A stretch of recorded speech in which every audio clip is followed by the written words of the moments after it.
तो आइए सुनते हैं निर्मल वर्मा की कहानी लवर्स। एल्प्स के सामने कॉरिडोर में अंग्रेजी अमरीकी पत्रिकाओं की दुकान है। सीढ़ियों के नीचे जो बित्ते भर की जगह खाली रहती है, वहीं पर आमने सामने दो बेंचें बिछी है। इन बेंचों पर सेकेंड हैंड किताबें, पॉकेट बुक, उपन्यास और क्रिसमस कार्ड पड़े हैं। दिसंबर, पुराने साल के चंद आखिरी दिन, नीला आकाश, कपकपाती करारी हवा। कत्थई रंग का सूट पहने एक अधेड़ किंतु भारी डील डोल के व्यक्ति आते हैं। दुकान के सामने खड़े होकर ऊबी निगाहों से इधर उधर देखते हैं। उन्होंने पत्रिकाओं के ढेर के नीचे से एक सर्द पुरानी फटी मैगजीन उठाई है। मैगजीन के कवर पर लेटी एक अर्ध नग्न और गोरी युवती का चित्र है।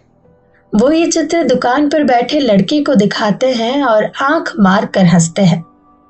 लड़के को उस नंगी स्त्री में कोई दिलचस्पी नहीं है, किंतु ग्राहक ग्राहक है और उसे खुश करने के लिए वो भी मुस्कुराता है। कत्थई सूट वाले सज्जन मेरी ओर देखते हैं, सोचते हैं शायद मैं भी हंसूंगा, किंतु इस दौरान लड़का सीटी बजाने लगता है, धीरे धीरे। लगता है सीटी की आवाज उसके होठों से नहीं, उसकी छाती के भीतर से आ रही है और मैं दूसरी ओर देखने लगता हूँ। मैं पिछली रात नहीं सोया और सुबह भी। अक्सर मुझे नींद आ जाती है, पर मुझे नींद नहीं आई। मुझे यहाँ आना था और मैं रात भर यही सोचता रहा कि मैं यहाँ आऊंगा और कॉरिडोर में खड़ा रहूंगा। मैं उस सड़क की ओर देख रहा हूँ जहाँ से उसे आना है, जहाँ से वो हमेशा आती है। उस सड़क के दोनों ओर लैंप पोस्टों पर लाल फेस्टून लगे हैं, बांसों पर झंडे लगाए गए हैं। आए दिन विदेशी नेता इस सड़क से गुजरते हैं। जब हवा चलती है, फेस्टून गुब्बारे की तरह फूल जाते हैं। आकाश झंडों के बीच सिमट आता है, नीले लिफाफों की तरह। मुझे बहुत सी चीजें अच्छी लगती हैं। जब रात को मुझे नींद नहीं आती तो मैं अक्सर एक एक करके इन चीजों को गिनता हूँ जो मुझे अच्छी लगती है। जैसे हवा में रंग बिरंगे झंडों का फरफराना, जैसे चुपचाप प्रतीक्षा करना। अब ये दोनों बातें हैं। मैं प्रतीक्षा कर रहा हूँ। उसे देर नहीं हुई है। मैं खुद जानबूझकर समय से पहले आ गया हूँ। उसे ठीक समय पर आना अच्छा लगता है, ना कुछ पहले ना कुछ बाद में। इसलिए मैं अक्सर ठीक समय से पहले आ जाता हूँ। मुझे प्रतीक्षा करना, देर तक प्रतीक्षा करते रहना अच्छा लगता है। धीरे धीरे समय पास सरक रहा है। एक ही जगह पर खड़े रहना, एक ही दिशा में ताकते रहना, ये शायद ठीक नहीं है। लोगों का कौतूहल जाग उठता है। मैं कॉरिडोर में टहलता हुआ एक बार फिर किताबों की दुकान के सामने खड़ा हो जाता हूँ। कत्थई रंग के सूट वाले सज्जन अब जा चुके हैं। इस बार दुकान पर कोई ग्राहक नहीं है। लड़का एक बार फिर मेरी ओर ध्यान से देखता है और फिर मैली झाड़न से पत्रिकाओं पर जमी धूल पोंछने लगता है। कवर पर धूल का एक टुकड़ा आ सिमटा है। बीच में लेटी युवती की नंगी जांघों पर धूल के कण उड़ते हैं। लगता है वो सो रही है। फुटपाथ पर पत्तों का शोर है। ये शोर मैंने पिछली रात को भी सुना था। पिछली रात हमारे शहर में तेज हवा चली थी। आज सुबह जब मैं घर की सीढ़ियों से नीचे उतरा था तो मैंने इन पत्तों को देखा था। कल रात ये पत्ते फुटपाथ से उड़कर सीढ़ियों पर आ ठहरे होंगे। मुझे ये सोचना अच्छा लगता है कि हम दोनों एक ही शहर में रहते हैं। एक ही शहर के पत्ते अलग अलग घरों की सीढ़ियों पर बिखर जाते हैं और जब हवा चलती है तो उनका शोर उसके और मेरे घर के दरवाजों को एक संग खटखटाता है। ये दिल्ली है और दिसंबर के दिन है और साल के आखिरी पत्ते कॉरिडोर में उड़ रहे हैं। मैं कनॉट प्लेस के कॉरिडोर में खड़ा हूँ और प्रतीक्षा कर रहा हूँ। वो आती ही होगी। मैं जानता था वो दिन आएगा जब मैं एल्प्स के सामने खड़ा होकर प्रतीक्षा करूंगा। कल शाम उसका टेलीफोन आया था। कहा था कि वो आज सुबह एल्प्स के सामने मिलेगी। उसने कुछ और नहीं कहा था। उस पत्र का कोई जिक्र नहीं किया था जिसके लिए वो आज यहाँ आ रही है। मैं जानता था कि मेरे पत्र का उत्तर वो नहीं भेजेगी। वो लिख नहीं सकती। मैं लिख नहीं सकती, एक दिन उसने ये कहा था। उस दिन हम दोनों हुमायूं के मकबरे पर गए थे। वहां वो नंगे पांव घास पर चली थी। मुझे नंगे पांव घास पर चलना अच्छा लगता है, उसने कहा था। मैंने उसकी चप्पलें हाथ में पकड़ रखी थी। उसने मना किया था। इट इज नॉट डन, उसने अंग्रेजी में कहा था। यह उसका प्रिय वाक्य है। जब कभी भी मैं उसे धीरे धीरे अपने पास खींचने लगता हूँ, वो अपने को बहुत हल्के से अलग कर देती है और कहती है, इट इज नॉट डन। मैंने उसके चप्पलों को अपने रुमाल में बांध लिया था। रुमाल का एक सिरा उसने पकड़ा था और दूसरा मैंने। हम उस रुमाल को हिला रहे थे और चप्पलें बीच हवा में ऊपर नीचे झूलती थी। मकबरे के पीछे पुराना टूटा फूटा टेरेस था। उसके आगे रेल की लाइन थी और बहुत दूर जमुना थी जो बहुत पास दिखती थी।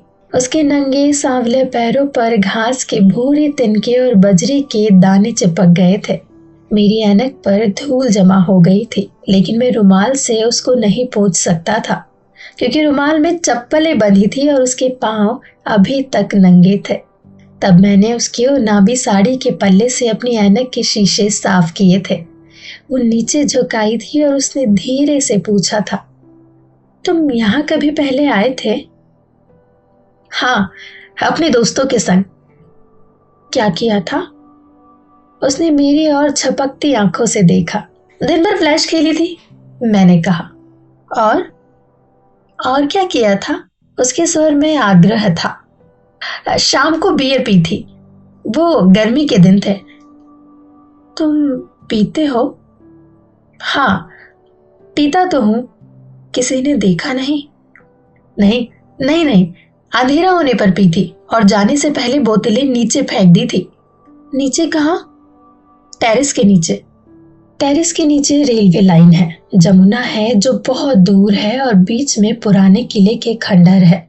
बहुत शुरू का मौन है और सर्दियों की धूप है जो किले के भग्न झरोखों पर ठगी सी ठिठकी रह गई है। वो शुरू दिसंबर की शाम थी और हम हुमायूं के मकबरे के पीछे छोटे टेरेस पर बैठे थे। बाईं ओर पुराने किले के टूटे पत्थर थे धूप में सोते से। सामने उबड़ खाबड़ मैदान था जिसे बाढ़ के दिनों में जमुना भिगो गई थी और जहां चूने सी सफेदी बिछल आई थी। जब वापस आने लगे तो वो सीढ़ियों पर उतरती हुई सहसा ठिठक गई। तुमने देखा? उसकी आंखें कहीं पर टिकी थी, उधर हवा में। उसकी निगाहों पर मेरी आंखें सिमट आई थी। उसने हाथ से दूर एक पक्षी की ओर संकेत किया। वो मकबरे की एक मीनार पर बैठा था और चुपचाप निरीह आंखों से हमें देख रहा था। ये नीलकंठ है, तुमने कभी देखा है? उसने बहुत धीरे से कहा। नीलकंठ को देखना बहुत शुभ माना जाता है। क्या हम दोनों के लिए भी? मैं हंसने लगा। मेरी हंसी से शायद वो डर गया और अपने पंख फैलाकर गुंबद के परे उड़ गया था। क्या हम दोनों के लिए भी? ये मैंने कहा नहीं, सिर्फ सोचा था। कुछ शब्द हैं जो मैंने आज तक नहीं कहे। पुराने सिक्कों की तरह वो जेब में पड़े रहते हैं, ना उन्हें फेंक सकता हूँ ना भुला पाता हूँ। जब वो आई तो मैं उसके बारे में नहीं सोच रहा था। मैं क्रिकेट के बारे में, सिनेमा के पोस्टरों के बारे में और कुछ गंदे अश्लील शब्दों के बारे में सोच रहा था जो कुछ देर पहले मैंने पब्लिक लैबोरेटरी की दीवार पर पढ़े थे। ऐसा अक्सर होता है। प्रतीक्षा करते हुए उस व्यक्ति को बिल्कुल भूल जाता हूँ जिसकी मैं प्रतीक्षा कर रहा हूँ। सामने जो पेड़ों की कतार है वो सिंधिया हाउस की क्रॉसिंग तक जाती है और वहां ट्रैफिक लाइट लाल से गुलाबी होती है और गुलाबी से हरी। जब वो आई तो मुझे कुछ भी पता नहीं चला था। मैं ट्रैफिक लाइट को देख रहा था और वो मेरे पास चली आई थी, बिल्कुल पास, बिल्कुल सामने। उसने काली शॉल ओढ़ रखी है और उसके बाल सूखे हैं। उसके होठों पर हल्की, बहुत ही हल्की लिपस्टिक है जैसी वो अक्सर लगाती है। तुम क्या बहुत देर से खड़े हो? उसने पूछा। मैं तुमसे पहले आ गया था। कब से इंतजार करते रहे हो? पिछले 1 हफ्ते से, मैंने कहा। वो हंस पड़ी। मेरा मतलब ये नहीं था। तुम यहाँ कब आए थे? मैं नहीं चाहता था वो जाने कि रात भर मैं जागता रहा हूँ। मैं सिर्फ ये जानना चाहता हूँ कि उसने क्या निर्णय किया है। शायद मैं ये भी नहीं जानना चाहता। मैं सिर्फ उसे चाहता हूँ और ये मैं जानता हूँ। हम दोनों एलिप्स की तरफ बढ़ जाते हैं। दरवाजे पर खड़ा लड़का हमें सलाम करता है। वो दरवाजा खोलकर भीतर चली जाती है। मैं क्षण भर के लिए बाहर ठिठक जाता हूँ। लड़का मुझे देखकर मुस्कुराता है। वो हम दोनों को पहचानने लगा है। उसने हम दोनों को कितनी बार यहाँ संग आते जाते देखा है। एलिप्स के भीतर अंधेरा है, या शायद अंधेरा नहीं है। हम बाहर से आए हैं इसलिए सब कुछ धुंधला सा लगता है। बाहर दिसंबर की मुलायम धूप है। जब कभी दरवाजा खुलता है, धूप का एक सांवला सा धब्बा खरगोश की तरह भागता हुआ घुस आता है, और जब तक दरवाजा दोबारा बंद नहीं होता वो पियानो के नीचे दुबक सा बैठा रहता है। आज अखबार में देखा? उसने पूछा। नहीं, मैंने सिर हिला दिया। शिमले में बर्फ गिरी है, तभी कल रात इतनी सर्दी थी, उसने कहा। मैं सारी खिड़कियां बंद करके सोई थी। कल रात मैं जागता रहा था। मैंने सोचा बाहर सूखे पत्तों का शोर हो रहा था। दिसंबर के दिनों में बहुत से पत्ते गिरते हैं, रात भर गिरते हैं। तुमने बर्फ देखी है निंदी? उसने पूछा। हाँ, क्यों? सच? आश्चर्य से उसकी आंखें फैल गई। तब मैं बहुत छोटा था, अब तो कुछ याद भी नहीं। तुम अब भी छोटे लगते हो, उसने कहा। जब तुम फुल स्लीव्स का स्वेटर पहनते हो। उसने अपना छोटा सा पर्स पास की खाली कुर्सी पर रख दिया और अपने दोनों हाथ शॉल से बाहर निकाल लिए। वो मेरे स्वेटर को देख रही है, मैं उसके हाथों को। उसके दोनों हाथ मेज पर टिके हैं। लगता है जैसे वो उससे अलग हो। वो बहुत नर्वस है, आधे खुले हुए आधे भिजे हुए। लगता है वो किसी अदृश्य चीज को पकड़े हुए है। हम कोने में बैठे हैं, जहां वेटर ने हमें देखा नहीं है। सुबह इतनी जल्दी बहुत कम लोग यहाँ आते हैं। हमारे आसपास की मेज कुर्सियां खाली पड़ी है। डांसिंग फ्लोर के दोनों ओर लाल शेड से ढके लैंप जले हैं। दिन के समय इनसे अधिक रोशनी नहीं आती। जो रोशनी आती है वो सिर्फ इतनी ही कि आसपास का अंधेरा दिख सके। कुछ फासले पर डांसिंग फ्लोर की दाई और जॉर्ज और उसकी फियांसे ने मुझे देख लिया है और मुस्कुराते हुए हवा में हाथ हिलाया है। जॉर्ज एलिप्स का पुराना ड्रमर है। 10:30 बजे ऑर्केस्ट्रा का प्रोग्राम आरंभ होगा। तब तक वो खाली है। वो जानता है मैं आज इतनी सुबह क्यों आया हूँ। वो मुझसे बड़ा है और मेरी सारी बातें, खुली छिपी सब बातें जानता है। उसने मुझे देखा और मुस्कुराते हुए अपने फियांसे के कानों में कुछ धीरे से फुसफुसाने लगा। वो अपना सिर मोड़कर गहरी उत्सुक आंखों से मुझे और उसे देख रही है। उसकी आंखों में अजीब सा कौतूहल है। यदि जॉर्ज उसकी बाह को खींचकर झंझोड़ ना देता तो शायद वो देर तक हम दोनों को ऐसे ही देखती रहती। मेरे एक हाथ में सिगरेट है जिसे मैंने अभी तक नहीं जलाया। दूसरा हाथ टांगों के नीचे दबा है। मैं आगे झुक कर उसे दबाता हूँ। मुझे लगता है जब तक वो मेरे बोझ के नीचे बिल्कुल नहीं भिज जाएगा तब तक ऐसे ही कांपता रहेगा। वेटर आया। मैंने उसे कॉर्नर कॉफी लाने के लिए कह दिया। वो चुप बैठी रही। कुर्सी पर रखे अपने पर्स को वो देखती रही। मैंने सोचा था तुम फोन करोगी, मैंने कहा। उसने मेरी ओर देखा। उसकी आंखों में हल्का सा विस्मय था। तुम काफी अजीब सोचते हो, उसने कहा। शायद ये गलत था, मैंने कहा। शायद तुम नाराज हो। पता नहीं, शायद हूं, उसने कहा। मैं हंसने लगा। क्यों? तुम हंसते क्यों हो? कुछ नहीं, मुझे कुछ याद आ गया। क्या याद आ गया? उसने पूछा। तुम्हारी बात। It is not done. उसका निचला होठ धीरे से कांपा था। तितली सा जो उड़ने को होती है और फिर कुछ सोचकर बैठी रहती है। तुम उस दिन ठीक समय पर घर पहुंच गई थी।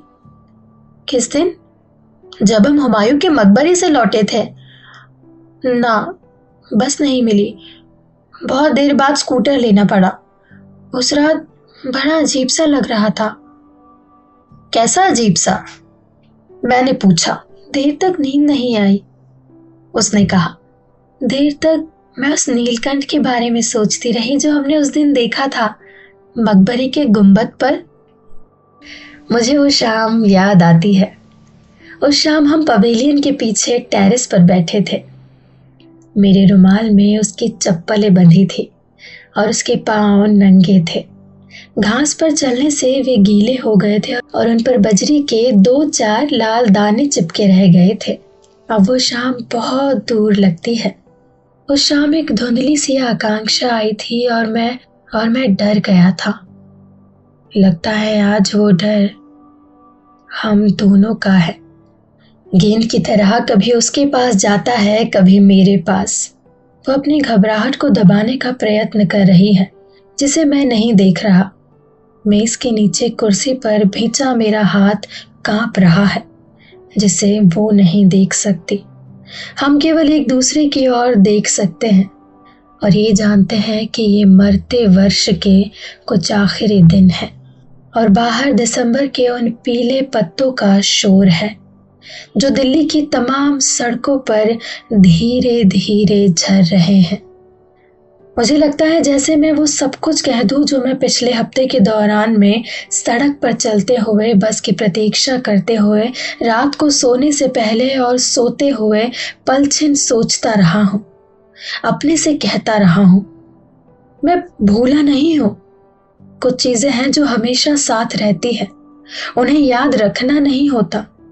कुछ चीजें हैं जो खो जाती है, खो जाने में ही उनका अर्थ है, उन्हें भुलाना नहीं होता। वेटर आया और कॉफी की बोतल से पहले उसके और फिर मेरे प्याले में कॉफी उड़ेल दी। हमारे सामने वाली मेज पर एक अंग्रेज युवती आकर बैठ गई। उसके संग एक छोटा सा लड़का है जो उसकी कुर्सी के पीछे खड़ा है। युवती का चेहरा मीनू के पीछे छिप गया। बहुत पिली है सनी। लड़का पंजों के बल खड़ा हुआ सिर झुकाकर मीनू को देख रहा है। लड़के ने जुबान बाहर निकालकर बिल्ली की तरह नाक से कोड़ ली। Oh shut up, won't you sit down. Dancing floor के पीछे जो कुर्सियां अभी तक खाली पड़ी थी वे धीरे धीरे भरने लगी। लगता है बाहर सूरज बादलों में छिप गया है। सामने खिड़की के शीशों पर रोशनी का हल्का सा आभास है। जब दरवाजा खुलता है तो पहले की तरह धूप का टुकड़ा भीतर नहीं आता, सिर्फ हवा आती है और मैली सी धुंध। दरवाजा खुलकर एकदम बंद नहीं होता और हम बाहर देख लेते हैं। बाहर सर्दी का धुंधलका है और दिसंबर का मेघाच्छन्न आकाश जो कुछ देर पहले बिल्कुल नीला था। जहां हम बैठे हैं वहां एक कोना है। जब कभी हम यहाँ आते हैं, और ऐसे अक्सर होता है, हम यहीं बैठते हैं। उसे कोने में बैठना अच्छा लगता है। वो चम्मच से मेज पोशा पर लकीरें खींचती है और मैं अपनी उन कहानियों के बारे में सोचता हूँ जो मैंने नहीं लिखी, जो शायद मैं कभी नहीं लिखूंगा, और मुझे उनके बारे में सोचना अच्छा लगता है। 2 दिन बाद क्रिसमस है। क्वींसवे की दुकानों पर इन दिनों भीड़ लगी रहती है। कुछ लोग खरीदारी करने के बाद अक्सर यहाँ आते हैं। उनके हाथों में रंग बिरंगी बास्केट, थैले और लिफाफे हैं। जब वे भीतर आते हैं वो दरवाजे की ओर देखने लगती है। उसकी आंखें बहुत उदास है। मैं उसकी बाहों को देख रहा हूँ। प्लास्टिक की चूड़ी और ज्यादा नीचे खसक आई है। उसका निचला हिस्सा प्याले की कॉफी में भीग रहा है और चमक रहा है। निंदी, उसने धीरे से कहा और रुक गई। ये मेरे घर का नाम है। एक बार उसके पूछने पर मैंने बताया था। जब कभी हम दोनों अकेले होते हैं, जब कभी हम दोनों एक दूसरे के संग होते हुए भी अपने अपने में अकेले हो जाते हैं और उसे लगता है कि उसकी बात से मुझे तकलीफ होगी, तो वो मुझे इसी नाम से बुलाती है। मेरा हाथ मेरे घुटनों के बीच दबा है। लगता है अब वो क्षण आ गया है जिसकी इतनी देर से प्रतीक्षा थी। वो आ गया है और हम दोनों के बीच आकर बैठ गया है। निंदी, ये गलत है, उसने धीरे से कहा। इतने धीरे से कि मैं हंसने लगा। तुम क्या इतनी देर से सोच रही थी? मैंने कहा। निंदी सच। वो भी हंसने लगी, किंतु उसकी आंखें पहली जैसी उदास है। मैंने इस तरह कभी नहीं सोचा था। किस तरह? मैंने पूछा। जैसे जैसे तुमने मुझे लिखा था। मैंने उसे कई बार पढ़ा है। निंदी, ये गलत है। सच बहुत गलत है निंदी। उसने मेरी ओर देखा। उसके बाल बहुत रूखे हैं और होठों पर हल्की, बहुत हल्की लिपस्टिक है। जैसे वो लिपस्टिक ना हो, सिर्फ होठों का रंग ही तनिक गहरा हो गया हो। वो मेरी ओर देख रही थी। निंदी, तुम। उसने आगे कुछ कहा जो बहुत धीमा था। मैंने उसकी ओर देखा। उसने अपनी 2 उंगलियों में रुमाल कस कर लपेट लिया था। निंदी, निंदी तुम, निंदी सच तुम पागल हो। मैंने कभी ऐसे नहीं सोचा। Not in that way, not in that way. ये 4 शब्द बहुत छोटे हैं, आसान है, और मैं अचानक खाली सा हो गया हूं और सोचता हूं जिंदगी कितनी हल्की है। उसकी आंखों में बड़े बड़े आंसू थे, जैसे बच्चों की आंखों में होते हैं, किंतु उन आंसुओं का उसके चेहरे से कोई संबंध नहीं है। वे भूले से निकल आए हैं और कुछ देर में ढुलकने से पहले खुद ब खुद सूख जाएंगे और उसे पता ही नहीं चलेगा। लेकिन शायद कुछ है जो नहीं सूखेगा। मैं कल रात यही सोचता रहा था कि वो ना कह देगी तो क्या होगा। अब उसने कह दिया है और मैं वैसा ही हूं। कुछ भी नहीं बदला। जो बचा रह गया है वो पहले भी था। वो सिर्फ है जो उम्र के संग बढ़ता जाएगा और खामोश रहेगा, बंद दरवाजों की तरह, उड़ते पत्तों और पुराने पत्थरों की तरह। और मैं जीता रहूंगा। उसके चेहरे पर शर्म और सहानुभूति का अजीब सा घुला मिला भाव है। सहानुभूति मेरे लिए, शर्म शायद अपने लिए। निंदी, क्या तुम नाराज हो? मैं अपना सर हिलाता हूं। हाँ। तुम अब मुझे बुरा समझते होंगे। मैं हंस देता हूं। मैं अब बिल्कुल शांत हूं। टांगों के नीचे मेरा हाथ कांप नहीं रहा। जब हम यहाँ आए थे तब सब कुछ धुंधला धुंधला सा दिख रहा था। लगा था जैसे सपने में मैं सब कुछ देख रहा हूं। सपना अब भी लगता है। उसकी शॉल, उसकी सफेद मुलायम बाहें, लेकिन अब वे ठोस है, वास्तविक है। मैं चाहूं तो उन्हें छू सकता हूं और उन्हें छूते हुए मेरा हाथ नहीं कांपेगा।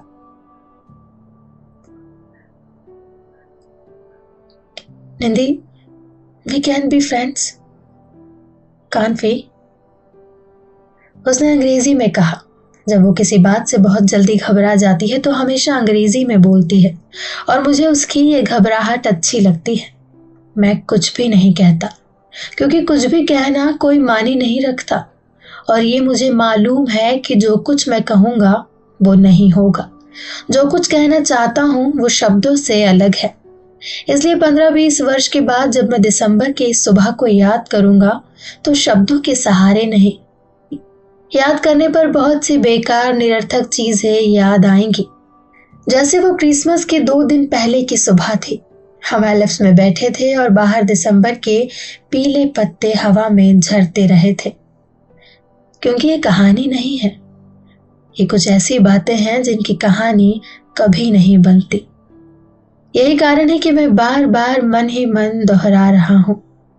ये वर्ष के अंतिम दिन है। बाहर दुकानों पर क्रिसमस और न्यू ईयर कार्ड बिक रहे हैं। ये दिल्ली है, हमारा शहर। बरसों से हम दोनों अलग अलग घरों में रहे हैं, किंतु आज की सुबह हम दोनों अपने अपने रास्तों से हटकर इस छोटे से कैफे में आ बैठे हैं। कुछ देर के लिए। कुछ देर बाद वो अपने घर जाएगी और मैं जॉर्ज के कमरे में चला जाऊंगा। सारी शाम पीता रहूंगा। सच? निधि, कांट वी बी फ्रेंड्स? उसके स्वर में भीगा सा आग्रह है। मैं मुस्कुराता हूँ। मुझे एक लंबी सी जम्हाई आती है। मैं उसे दबाता नहीं। अब मैं बिना शर्म महसूस किए उससे कह सकता हूँ कि कल सारी रात मैं जागता रहा था। क्या सोच रहे हो?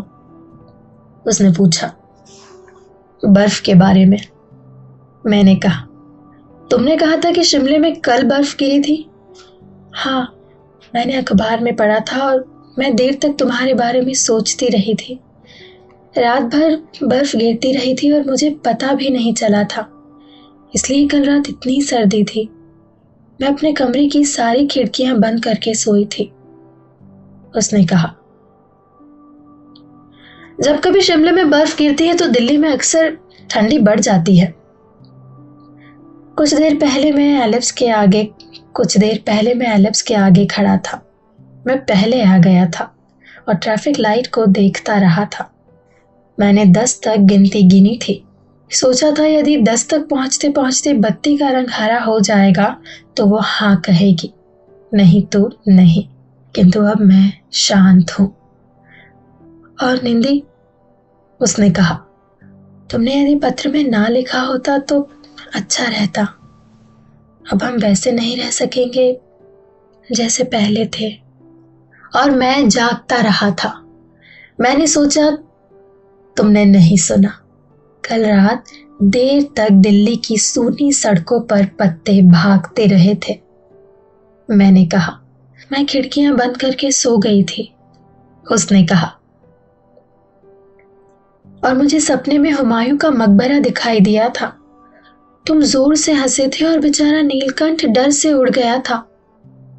हम दोनों चुप बैठे रहे।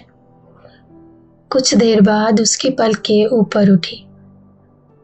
क्या सोच रहे हो? उसने पूछा। मैं चुपचाप उसकी ओर देखता रहा। बर्फ के बारे में मैंने धीरे से कहा। हम उठ खड़े होते हैं। ऑर्केस्ट्रा शुरू होने वाला है और हम उसके शुरू होने से पहले ही बाहर चले जाना चाहते हैं। दरवाजे के पास आकर मैं ठहर जाता हूँ और आखिरी बार पीछे मुड़कर देखता हूँ। मेरी स्पोश पर वे लकीरें अब भी अंकित है जो अनजाने में उसने चम्मच से खींच दी थी। और लकीरों के दोनों ओर 2 प्याले हैं जिनमें हमने अभी कॉफी पी थी। वे दोनों बिल्कुल पास पास पड़े हैं और कुछ देर तक वैसे ही पड़े रहेंगे जब तक बहरा उन्हें उठाकर नहीं ले जाएगा। वे 2 कुर्सियां भी हैं जिन पर हम इतनी देर से बैठे रहे थे और जो अब खाली हैं। कुछ देर तक वे वैसी ही खाली प्रतीक्षारत पड़ी रहेंगी। जॉर्ज की फियांस ने मुझे देखा है। वो मुझे देखती हुई शरारत भरी दृष्टि से मुस्कुरा रही है। वो समझती है हम दोनों लवर हैं। जॉर्ज ने शायद उसे बताया होगा। जॉर्ज स्टेज पर ड्रम के आगे बैठा है। कुछ ही देर में ऑर्केस्ट्रा शुरू हो जाएगा।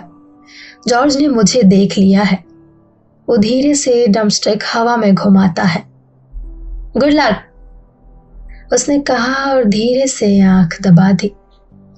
मैं बाहर चला गया। बाहर बादल छट गए हैं। कॉरिडोर में धूप से मटाई है।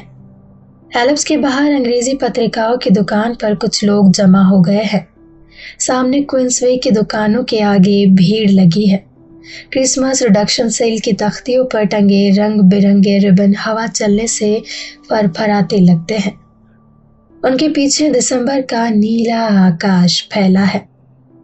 मुझे एक लंबी सी जम्हाई आती है और आंखों में पानी भर जाता है।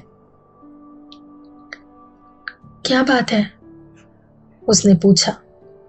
कुछ नहीं, मैंने कहा। मुझे कुछ क्रिसमस कार्ड खरीदने हैं, मेरे संग आओगे? उसने कहा। चलो, मैंने कहा। मैं बिल्कुल खाली हूं। हम दोनों क्वींसवे की ओर चलने लगते हैं। जरा ठहरो, मैं अभी आता हूं। मैं पीछे मुड़ गया और तेजी से कदम बढ़ाता हुआ अमेरिकी पत्रिकाओं की दुकान के सामने आ खड़ा हुआ। पुरानी पत्रिकाओं का ढेर मेरे सामने बेंच पर रखा था मैं उन्हें उलट फेर कर नीचे से एक मैगजीन उठा लेता हूँ। वही कवर है जो अभी कुछ देर पहले देखा था। वही बीच का दृश्य है जिस पर अर्धनग्न युवती धूप में लेटी है। क्या दाम है? मैंने पूछा। लड़के ने मुझे देखा, दाम बताया और मुस्कुराते हुए सीटी बजाने लगा।